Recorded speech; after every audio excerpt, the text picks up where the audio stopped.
vous? Vous êtes mineur? Non? Vous venez du sud dans ce cas? Non plus. Ah, vous êtes l'un de ces voyageurs. Je vois. Eh bien, bienvenue à Oka. Je suis Kuro. Je ravitaille quelques mines dans ce secteur. Vous cherchez une mine en particulier? Ah, vous êtes nouveau dans la région. Je vois. Bah, bienvenue en Okar dans ce cas. La terre aux 4 dragons, comme on l'appelle. Vous êtes sur le territoire de Solab. C'est les plaines désertiques s'étendent à 3 jours de distance. Hors de question de s'y promener sans monture. Les rares bêtes qui peuvent y vivre sont très impossibles. Alors prenez bien garde à vous. Il y a un relais minier non loin. Je peux vous y déposer, mettre un peu d'or. Des billets? Non, on ne prend pas ça ici. Bon, allez-y, montez. Une tempête va se lever, je voudrais pas avoir votre mort sur la conscience.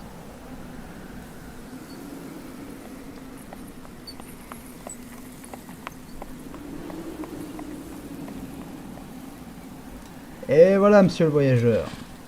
Bon, je vous conseille d'aller voir le bâtiment au bout de ce sentier là-haut.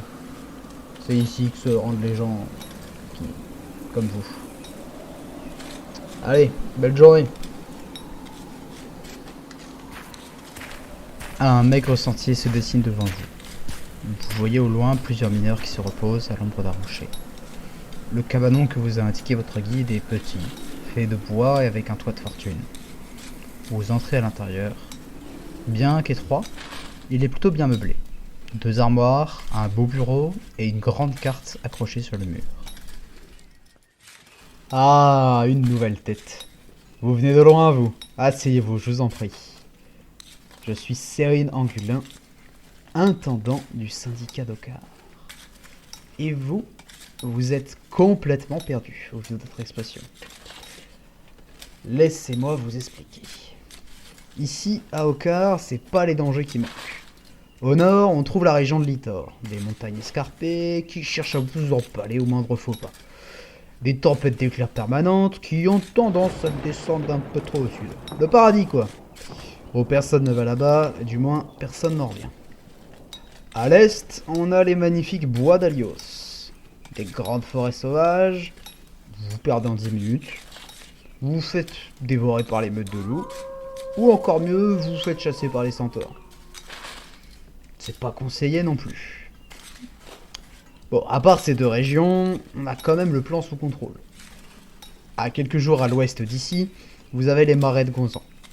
C'est des zones très fertiles où on cultive énormément de riz pour nourrir les mineurs et globalement tout le monde. L'espèce locale le cultive volontiers pour nous. On les appelle les mermans. Ce sont des sortes d'hommes des mers très sympathiques à ce qu'on m'a dit. Et enfin, la région centrale dans laquelle nous nous trouvons actuellement, remplie de petites colonies minières où nombreux font fortune. Évidemment, si je vous raconte tout ça, c'est pour vous proposer un emploi dans cette colonie. On est actuellement à la recherche de main-d'œuvre. Avec le syndicat, vous serez nourri et grassement payé sur vos découvertes. De l'or, mais surtout, de l'ouslam. Regardez cette gravure. Ça, c'est de l'ouslam. Les éclats de foudre, comme on les appelle. Ils émettent une énergie brillante, très utilisée. Vous trouvez un seul de ces cailloux et vous finissez votre vie riche. Bref, je pense que je vous ai convaincu. J'ai déjà un contrat sous la main. C'est un cycle, 35 jours de travail, 5 jours de repos. Oui, il faut quand même travailler, la richesse ça se mérite. Mais dans 40 jours vous êtes riche. Voilà le contrat. Évidemment, si vous voulez prendre du temps pour y réfléchir, il n'y a pas de souci. Prenez l'air et repassez. Bon, avant le crépuscule tout de même. Je remonte à Torani ce soir. Torani, c'est notre capitale. C'est à 4 jours au sud d'ici, à cheval. Très belle ville. Je vous conseille d'y aller un jour.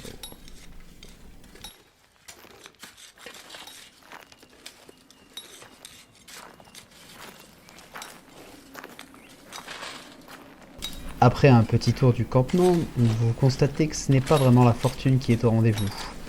La plupart des mineurs vivent dans des tentes qui sont collées les unes aux autres et faites avec des matériaux de récupération. Les seuls bâtiments qui sont faits de matériaux solides sont les deux entrepôts qui servent à stocker respectivement les outils et les minerais, et un bâtiment dans lequel est distribué le riz que mangent les mineurs. Vous finissez par vous asseoir à l'ombre d'un rocher afin de vous protéger du soleil de plomb qui est encore haut dans le ciel.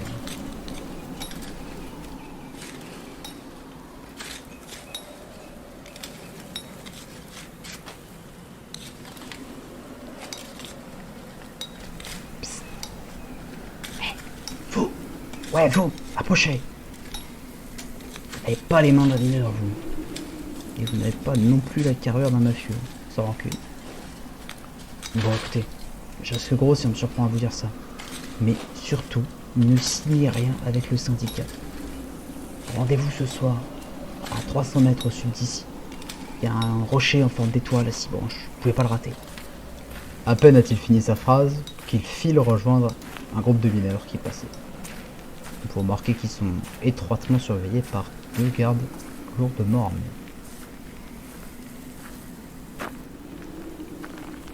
Quelques heures plus tard, non loin d'un étrange rocher,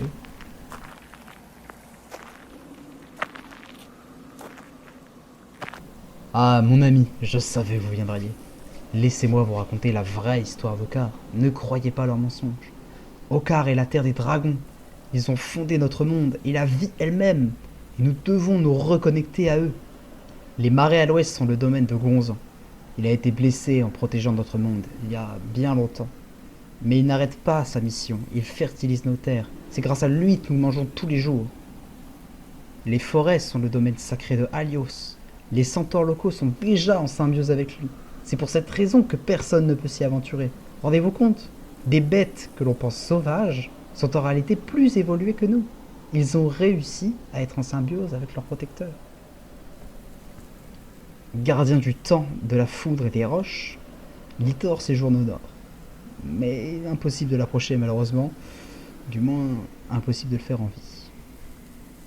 A contrario, le roi des dragons, Solab, est tout proche de nous. Son repère est caché quelque part dans les étendues, probablement à côté d'une mine comme celle-là. Nous nous rapprochons de lui de jour en jour. Certaines de nos offrandes ont même été acceptées récemment. Mon ami, je sens en toi une énergie exceptionnelle. Tu as l'âme d'accomplir cette quête avec nous. Tu es fait pour nous rejoindre. Je peux te présenter à notre chef, Barn Octavio Ballicus. Il pourra t'en dire bien plus si tu le souhaites, et tu verras que notre quête est la seule quête qui a un réel sens. Le syndicat? Oh non, ne t'embête pas avec le syndicat. Ce ne sont qu'une bande de mafieux. Il paraît même qu'ils seraient aux ordres d'un autre groupe, un géant, une hydre, je ne sais quoi. Enfin bref, leur histoire est bien écrite, mais tout est faux. Les mineurs ne font pas richesse, ils meurent d'épuisement avant. Les mermans à l'ouest sont opprimés et réprimés dans le sang s'ils se révoltent. Si tu te rends à la grande Torani, tu ne trouveras que des vauriens et des assassins. Ils se sont tous massés pour voir les combats dans les arènes. Tous les ans, ils organisent un affrontement sanglant où des centaines de braves meurent, avec l'espoir de devenir riches.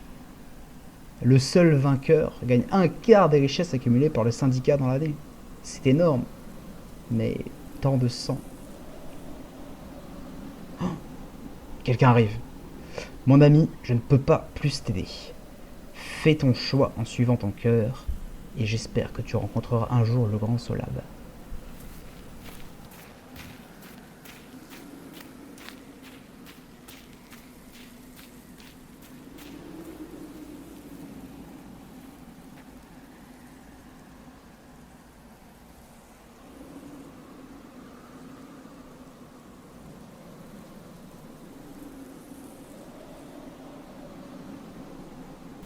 Une terre de dragons, d'arènes, de peuples fantastiques.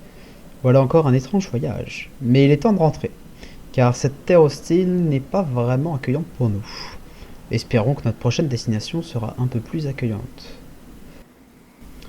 En attendant, je vous donne rendez-vous dans quelques jours pour vous conter l'histoire de la quête des capes pourpres et du tournoi de Torani. Une histoire qui aura son lot de rebondissements. Si cette petite escapade vous a plu, n'hésitez pas à me faire vos retours en commentaire, à vous abonner, à mettre le pouce, tout ça, tout ça. Merci à ceux qui soutiennent la chaîne. Je vous souhaite une bonne soirée à vous et bon voyage d'arpenteur.